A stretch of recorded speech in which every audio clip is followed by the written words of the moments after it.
Let us now introduce contestant number 6, Mr. Ao Ansem.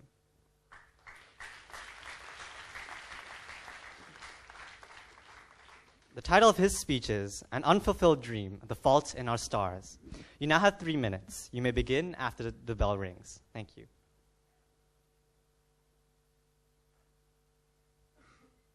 Ladies and gentlemen, I see a dazzling, fast-paced, world-class city. It is Hong Kong, where all pigs are equal, but some are more equal than others. A line from Orwell's Animal Farm. Our current election system empowers a minority of 8% of the population, called functional constituencies. This group of elites have the power to return 80% of the election committee that elects our chief executive, as well as half of the LegCo. So, while normal people like us, they get at least 2, 7 for some. Naturally, it's convenient to blame income disparity on this system, and universal suffrage is a dream for all.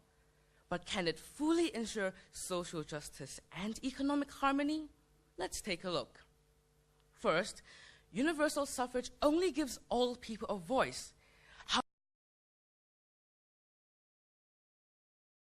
For example, in America, Bush was elected against the popular vote to Al Gore in 2000. Second, social justice means people have equal opportunities, and harmony is attained when efforts equal rewards for everyone.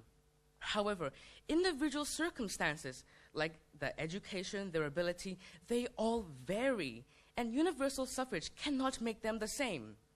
Hence, in 2000, 93% of the income gain of USA only went to the top 1% income earners there. And third, suffrage alone cannot guarantee justice and harmony. When Hitler rose to power in the 1930s, all Germans enjoyed universal suffrage. However, it still did not stop him from becoming the tyrant of mankind. Now, did it? So, in the end, what we're asking is for a political structure to solve the defects of morality, plus an impossible economic problem due to limited resources. Ladies and gentlemen, we're not living in a utopia, but to choose, universal suffrage is definitely the better of two evils. As Winston Churchill put it squarely, it has been said that democracy is the worst form of government, except for all the others that have been tried. This is the way it is, the fault in our stars. Thank you. Thank you for your speech. Mr. Lynch will now ask you a question related to your speech. The bell will ring and the timekeeper will raise the start card right after the question has been asked, and you will have 1 minute to respond. Mr. Lynch, please. Thank you. If you were on the election committee and voted to elect the chief executive, what would affect your vote decision more, the candidate's standard of conduct or their political platform? Currently, according to the basic law, the chief executive can't be part of any party. But it doesn't mean that they don't have any political standard.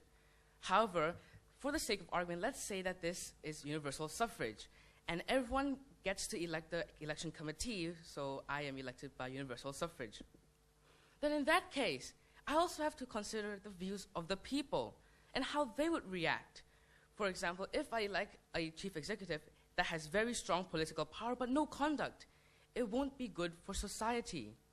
So I would always consider the conduct of the chief executive plus how the society thinks that he can benefit us for a greater well-being of all.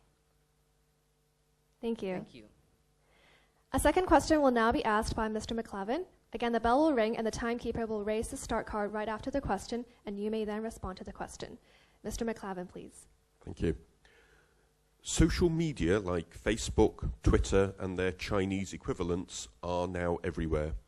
Do you agree that young people spend too much time communicating online? No, I don't think that young people spend too much time communicating online. For us to communicate, it's a way to socialize. Our society has advanced. It's much rarer for us to speak face-to-face nowadays. Instead, we share all our feelings on Facebook and Twitter, all those social media platforms.